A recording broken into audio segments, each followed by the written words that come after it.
अस्सलाम वालेकुम दोस्तों, क्या हाल है। उम्मीद करता हूँ कि आप सब खैरियत से होंगे।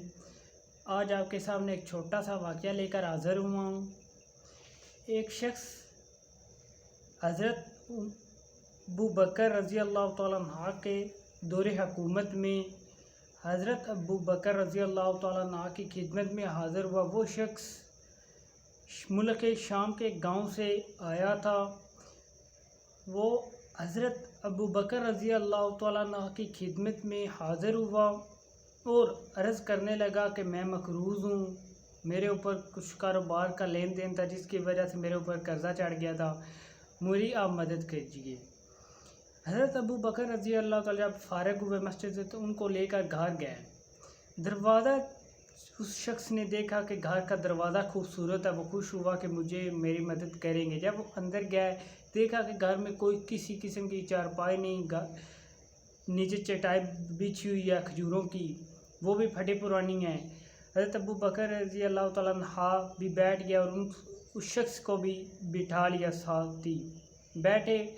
तब अबू बकर रज़ी अल्लाह तआला अन्हु कहने लगे कि बात ये है कि 3 दिन हो गए मैंने एक भी दाना तक नहीं खाया। 3 दिन से खजूरों और पानी के साथ गुजारा कर रहा हूँ। मेरे पास 1 रुपये तक नहीं कि मैं तुम्हारी मदद कर सकूं। कहने लगा मैं तुम्हें एक ऐसा काम क्यों ना बताऊं कि जिससे तुम्हारी मदद हो जाए। उसने कहा क्यों नहीं, मुझे बताएं। कहने लगे कि एक शख्स है, उसके पास जा, वो तेरी जितनी भी तुझे दिनार अशफियाँ तुझे चाहिए होंगे, जितने पैसे चाहिए होंगे वो तेरी मदद करेंगे। वो शख्स कहने लगा कौन है। कहने लगे उस्मान गनी है। उसने कहा अगर आप जो अमीर मोमिनीन हैं उन तो आपके पास वो मेरी मदद किस तरह करेंगे। कहा कि मुझे तो काफ़ी अशफियों की ज़रूरत है। उसने कहा तुझे जितनी भी चाहिए होगी वो तेरी मदद करेंगे। कहने लगा ठीक है। पूछते पूछते उनके दरवाज़े पे गए।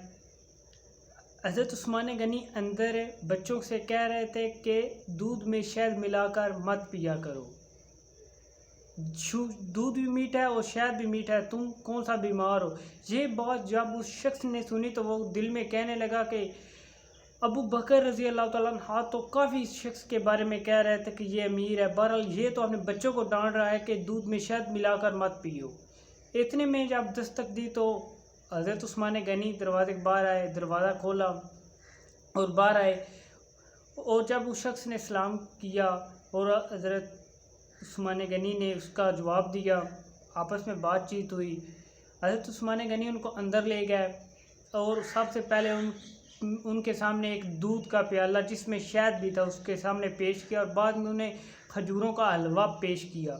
वो शख्स कहने लगा कि घर में तो कह रहे थे कि बच्चों से दूध में शहद मिलाकर मत पियो और खजूरें का हलवा भी मेरे पास सामने पेश कर रहे हैं, अजीब आदमी है। जब ये खाना पिलाना का काम हो चुका तो हज़रत उस्मान गनी ने उससे बड़ी शफ़क़त से पूछा किस तरह मेरे पास आए हो, क्या मामला है, किस काम से मेरे पास आए हो। वो शख्स बड़े नरमी से कहने लगा मैं शाम के एक शहर से आया हूँ, मैं मक़रूज़ हूँ, मेरे ऊपर काफ़ी कर्जा है। ये सुनते ही उस्मान गनी ने अपने नौकर को आवाज़ दी। वो नौकर आपके सामने एक ऊँट और उस पर काफ़ी सामान लदा हुआ था लेकर हाज़िर हुआ। हज़रत उस्मान गनी उस शख्स से कहने लगे कि इस पे तेरे लिए और तेरे घर वालों के लिए कपड़े भी हैं और तेरे खाने के लिए काफ़ी सामान है। उसने कहा तो मुझे तो 3000 अशफियाँ चाहिए थी। कहने लगा 3000 तुझे चाहिए थी तो मैंने इसके ऊपर 6000 अशफियाँ रखवा दी हैं। जब वो इस शख्स ने यह सुना तो वो बहुत खुश हुआ और कहने लगा कि या रसूलल्लाह ये ऊँट जो है वो वापस कौन करने आएगा, मैं तो बड़ी मुश्किल से पहले पैदल चल कर यहाँ पर आया हूँ। फिर मैं हज़रत उस्मान गनी कहने लगे ये तेरे लिए तोहफ़ा है, ऊँट भी ले जा, ऊँट भी ले जा। जब वो उस शख्स ने सुना वो बहुत खुश हुआ और जब दरवाज़े पर उस्मान गनी उनको छोड़ने आए तो वो उनसे पूछने लगा कि आप घर में तो अपने बच्चों को कह रहे थे कि दूध में शहद मिलाकर भी मत पियो। उस्मान गनी मुस्कुराए और कहने लगे कि ये जो दिया हुआ है रब का है ना, یہ میرے بچوں کی عیش و آرام کے لیے نہیں ہے، یہ رب نے جو مجھے دیا وہ دیا ہے کہ میں اپنے نبی کی مخلوق کی خدمت کر سکوں، جو اس کی امت ہے میں اس کی خدمت کر سکوں۔ میرے پاس رب نے اس لیے نہیں دیا کہ میری اولاد اس سے عیش و آرام کرے۔ جب یہ اس نے جواب سنا تو وہ مسکرانے لگا اور کہنے لگا کہ آپ کا شکریہ ادا کرنے لگا۔ بہرحال حضرت عثمان غنی نے کہا کہ شکریہ جا کر ابو بکر کا کرنا جس نے تجھے یہ راستہ دکھایا تھا۔ اس نے کہا میں نے تو آپ کو بتایا ہی نہیں کہ مجھے ابو بکر نے بھیجا یہاں پر۔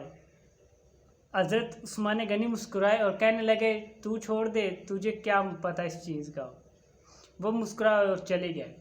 یہ واقعہ آپ کے سامنے شیئر کرنے کا میرا مقصد یہ تھا کہ وہ بھی دور حکومت تھی اور آج بھی ہے۔ آج ہم لوگ اپنی دولت پہ سانپ بن کے بیٹھے ہوئے ہیں، ہمارا دل ہی نہیں کرتا کہ 1 روپے بھی کسی شخص کو دیا جائے۔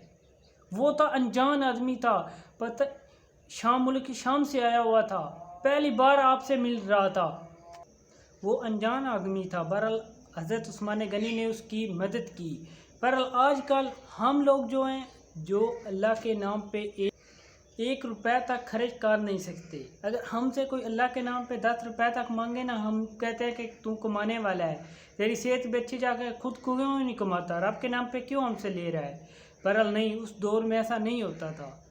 اتنی دل عزیز تھے، اتنی ان میں ہمت تھی، اتنا ایمان تھا۔ بہرحال آج کل ہم میں وہ ایمان کی طاقت نہیں ہے کہ ہم بھی رب کی راہ میں کھڑے۔ ان لوگوں کو یہ نہیں ہوتا تھا کہ ہم نے اپنا مال جمع کرنا ہے، اتنا کرنا ہے کہ نہیں کرنا۔ وہ چاہتے تھے کہ صرف ہمیں ایک ٹائم کا کھانے کو مل جائے، بس۔ وہ ایسے لوگ تھے۔ میری آپ لوگوں سے گزارش یہی ہے کہ اپنے مال سے غریب لوگوں کو بھی دیا کریں، جتنا ہو سکے ان لوگوں کی بھی مدد کیا جا سکے جو اپنی ضروریات پوری نہیں کر سکتے۔ اگر آپ نے آپ کو دیا ہے تو ان سے دوسروں کو بھی آگے بھی دیں۔ یہ نہیں کہ یہ مال آپ کو مل گیا تو آپ اس کو اوپر سانپ بن کے بیٹھے رہیں، کسی کو دیں ہی مت، کچھ نہ۔ جو بھی آپ سے جو اس کو بھی حاجت ہو اس کی پوری کریں۔ آج کے لیے اتنا ہے، خدا حافظ۔